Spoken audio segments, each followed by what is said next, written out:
misalkan KPU dianggap curang, Iya. KPU dianggap berpihak misalkan, Iya. itu semua bisa diklarifikasi, bisa dijelaskan. Misalkan begini, yang paling ramai itu kan ketika pendaftaran pasangan calon presiden, Iya. Pak Prabowo dengan Mas Gibran, Iya. itu KPU belum sudah dianggap memihak dan seterusnya ya.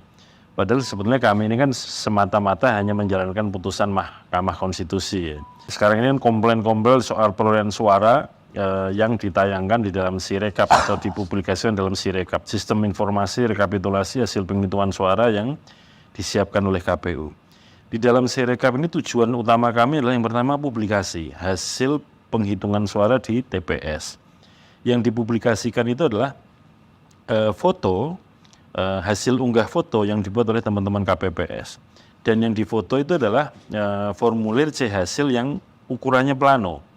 Dan ini adalah formulir pertama untuk mengadministrasikan hasil pemilu. Kalau boleh dikatakan inilah originalitas suara pemilih diadministrasikan pertama kali. Sebenarnya dihebohkan juga tiba-tiba rekap ini di stop. Betul, rekapitulasi di tingkat kecamatan sementara kita tunda sejenak tanggal 18 dan 19 dan tanggal 20 Februari mulai dilaksanakan lagi.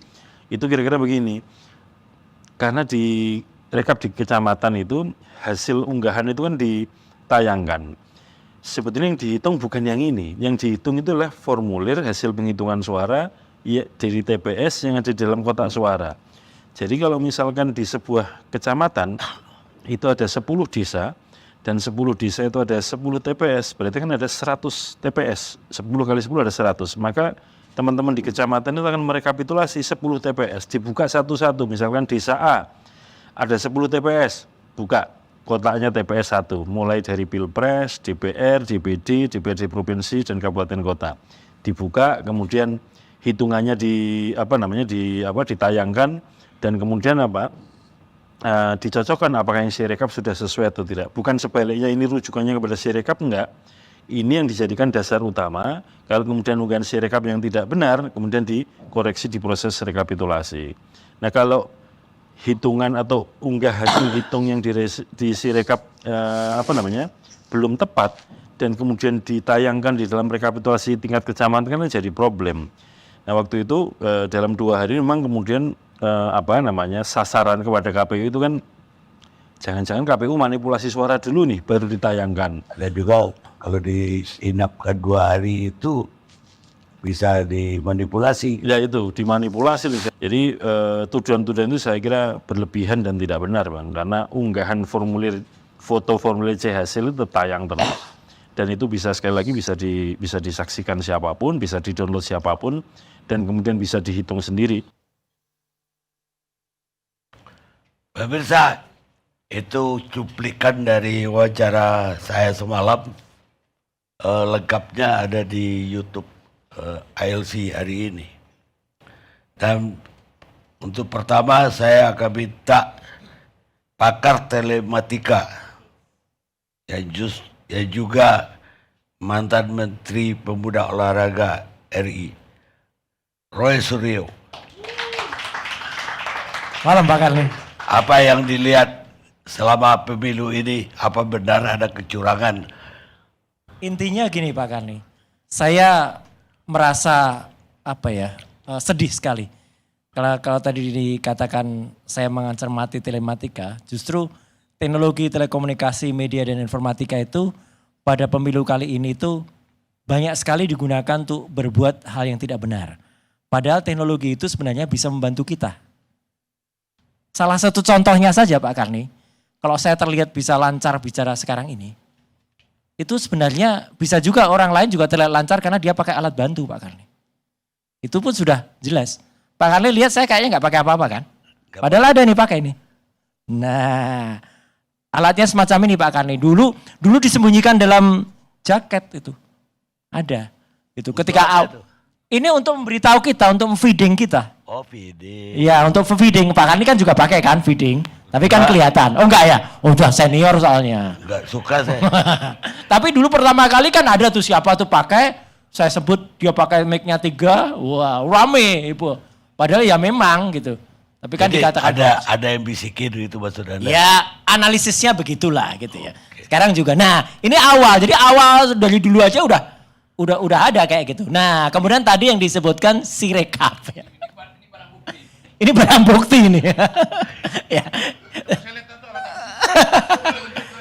Enggak, coba lihat. Itu namanya neck speaker.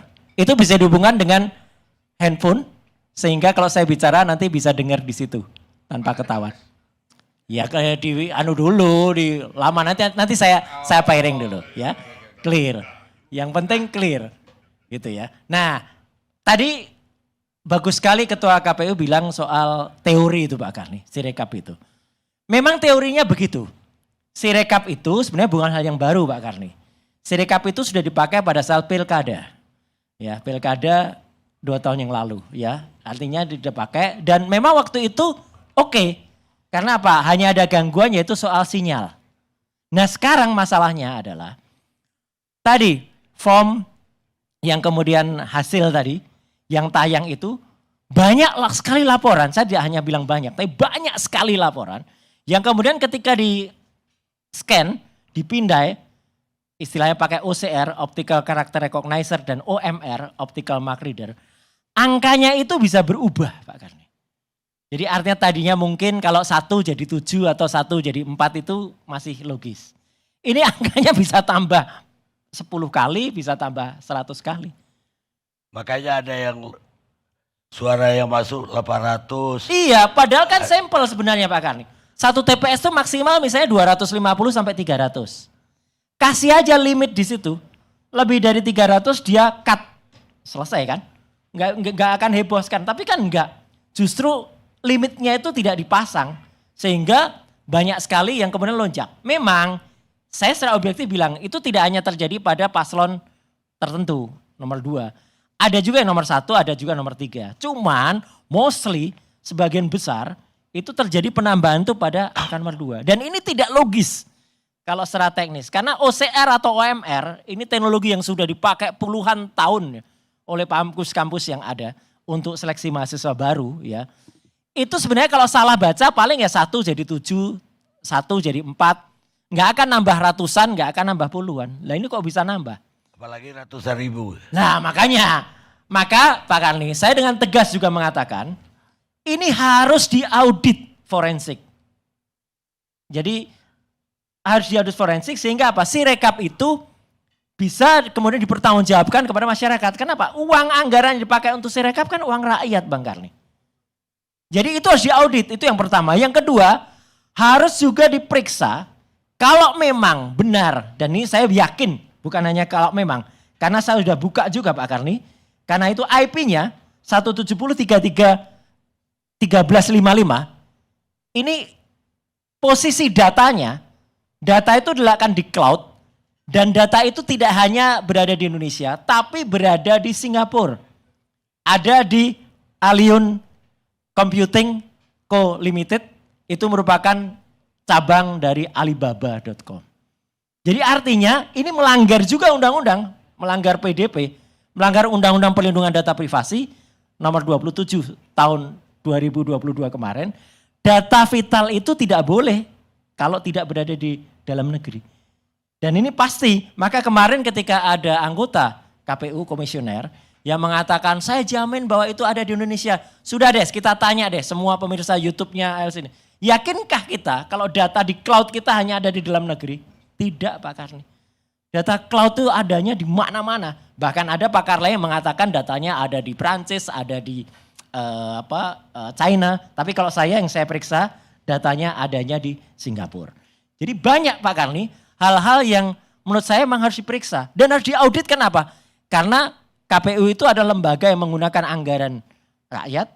Dan sesuai dengan Undang-Undang KIP, Keterbukaan Informasi Publik nomor 14 tahun 2008 harus dibuka. Jadi artinya saya sangat mendesak dan tidak bisa kemudian mengatakan oh kami sudah diaudit kok. Yang audit siapa kemarin? Kalau kemarin yang audit masih Kominfo ya itu berarti ya bagian-bagian juga sama juga gitu. Jadi harus lembaga independen ngaudit dan kalaupun itu tidak digunakan sebagai alat utama Nih Bang Rocky kemarin saya juga sudah baca statementnya soal alat bantu. Ya. Tapi itu alat bantu utama si rekap ini. Kalau alat bantu itu dilepas, heboh nantinya. Jadi wajar Bang Karni kalau sekarang banyak masyarakat yang mempertanyakan ini. Dan kecurangan-kecurangan itu saya mendesak kampus terutama yang kemarin menjadi embrio pembuatan Sirekap ini. Yang disebut-sebut, banyak sahabat saya di kampus itu juga, di kampus perguruan tinggi ternama di Bandung itu. Bicaralah, ayo teman-teman kampus bicaralah. Jangan Anda mau dijadikan bemper terhadap penyalahgunaan teknologi informasi. Itu Pak Karni. Anda yakin server itu ada di luar negeri? Jelas Pak Karni, ini IP atau interprotokol itu tidak mungkin bohong. Kita bisa periksa kok pakai program namanya UIS. Kita masukkan data itu dan akan muncul ini angka nih. 170.33.1355 dan itu terletak di Alibaba Cloud Singapore Private Limited. Clear Pak Karni, itu ada. Selain Anda bilang tadi melanggar undang-undang, Ya. apakah di luar negeri itu bisa dimainkan suara di Logikanya Pak Karni sederhana aja Pak, kita punya barang. Dan kalau barang kita itu kita simpen tidak di rumah kita, siapa yang menjamin barang itu akan bisa aman 100%? Barang itu kita titipkan di tetangga dan di sana itu campur dengan jutaan data e-commerce dari seluruh dunia di alibaba.com ini. Gitu loh Pak Karni. Jadi ya saya nggak mau suudon, tetapi hal semacam itu mungkin nyatanya juga orang-orang yang pada mengatakan kok bisa data itu di kolom tertentu itu bisa ada automatically algorithm namanya. Bisa secara algoritma terotomatis terkalikan. Dan ini lucunya tidak bisa diubah dari sini tapi bisa diubah juga misalnya dari kecamatan gitu. Untuk pileknya bisa diubah. Tapi yang pilpres nggak bisa diubah tapi bisa dikoreksi di pusat. Nah ini kan aneh juga. Jadi tidak adanya prosedur yang standar terhadap angka-angka di Sirekap ini yang membuatnya bisa kemudian dia benar-benar aman dan firm. Dan lagi-lagi kalau dikejar soal itu nanti jawabannya apa? Oh itu kan bukan alat utama. Itu kan alat utamanya nanti. Form itu form yang hasil itu. C1. C1 hasil itu yang nanti secara manual berjenjang ke atas. Lah kalau gitu buat apa? Kalau itu bukan alat utama buat apa anggaran miliaran habis buat alat itu Bang Karni? Ini saya sesek sekali teknologi digunakan justru untuk membungkus sebuah niat-niat yang kurang bagus gitu Bang. Baik, mari kita dengar jawaban dari Ketua KPU yang saya wawancarai semalam. Ini yang serius juga pertanyaan soal server ya di luar negeri. Ini mereka kaget karena cloud-nya ternyata dan afiliasi ke Alibaba. Saya baca, Iya. pusatnya juga ke Cina sana. Kenapa bisa pakai aplikasinya atau servernya yang ada di Singapura? Sepanjang yang saya ketahui berdasarkan laporan tim yang mengelola Sirekap semuanya dalam negeri Bang. Baik itu servernya maupun saya kurang tahu istilah teknisnya ya, data recovery center kalau ada apa-apa down atau apa sebagai backup semuanya di dalam negeri. Jadi tidak benar tuh ada di Singapura. Tidak benar, enggak. Pakai Alibaba. Enggak ada, enggak KPU ya. KPU enggak ada misalkan kontrak dengan penyimpan data yang di luar negeri enggak ada. Semuanya di dalam negeri. Karena pertanyaan berikutnya kan kapan ditendernya? Sudah lama itu Bang dan itu semua karya anak bangsa, karya para akademisi, cendekiawan kita yang berbasis kampus. Enggak ada kita pakai vendor-vendor yang lain. Baik, Pak Ketua. Terima kasih Bang Karni. Ya. Sudah datang. Jadi begini Pak Karni, untuk keterbukaan Ada informasi ungkapan publik, dari audit forensik, udah itu harus. Ketika di audit forensik ketahuan semua nanti.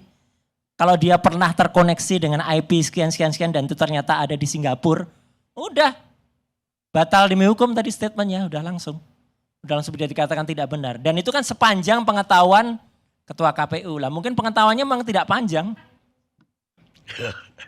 Itu aja. benar. Itu apa yang bikin orang-orang ITB, kampus Bandung maksudnya? Ya, Berarti teman-teman saya juga. betul. Tapi saya ini justru ingin bela teman-teman di ITB. Heeh. Tolong bicaralah sebenar-benarnya. Bukan maksudku, oke aku goblok-goblokan ya. Iya. Misalkan rata-rata 300 tiap TPS. Iya. Apa nggak dibikin otomatis kalau lebih dari 300, twing, nggak. Dulu ketika di pilkada, feature itu, protection automatic itu ada. Justru herannya sekarang ketika di pilpres, itu tidak diaktifkan. Jadi bisa melonjak angkanya. Dan harus dikoreksi dari pusat lagi. Ini kan aneh. Makanya ini tujuannya saya Mbak. Kenapa saya percaya penuh teman-teman ITB, ya terpaksa harus dibuka lah. Itu buat program itu dengan benar-benar jujur, clear. Tapi sekarang Tapi dimungkinkan bentar. ada loophole, dimungkinkan ada backdoor masuk ke dalamnya. Ya. ITB masih ada? Enggak, aku nanya masih ada? Rocky, ITB masih ada? Pakai mic dong. Gini. Matematikanya betul, etikanya salah.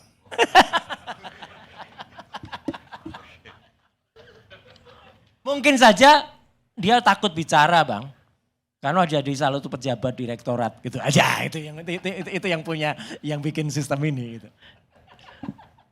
Di luar server, Anda melihat ada kecurangan-kecurangan lain nggak?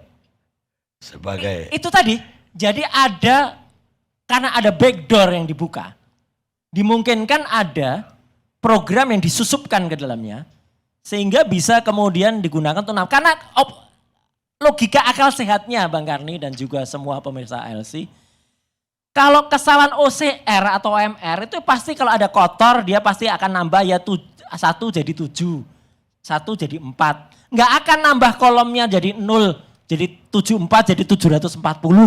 Itu tuh nggak mungkin Bang Karni. Tapi ini terjadi di banyak laporan.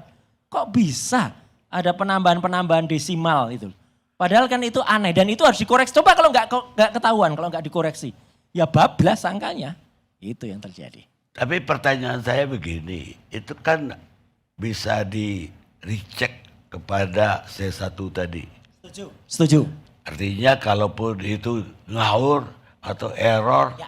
atau dimasukin dari luar negeri, C1-nya kan akan mengatakan Itulah itu salah. makanya C1 hasilnya itu jangan bener sampai hilang. 800 ribuan TPS lebih ya, berapa ya Pak Iqbal ya TPS itu. Jumlahnya itu harus nanti cek, kan ini namanya pakai teknologi kalau malah lebih lambat. Aku tadi ngitung kalau 300 saja, Ya. tiap TPS 300 Betul, nggak digelembungin kali 800 ribu aja, bukan pada lebih, itu sudah 240 juta Ya, pemilih. lebih dari DPT kan. Padahal 204 kan DPT. Betul. Makanya it's simple harusnya bisa dibuat sebuah automatic checker sehingga tidak perlu harus ada heboh kemarin Bang Karni. Kalau automatic checker yang dipasang, teknologi tadi ditambahkan etika di dalamnya, ya udah selesai, nggak perlu heboh ada Sirekap. Biaya mahal kok malah bikin heboh. Maka mana saya bikin tulisan Bang Karni. Sirekap ini memang banyak kelebihannya. Lebih lambat, lebih tidak akurat, lebih mahal daripada kalau tidak pakai Sirekap. Itu Bang Karni.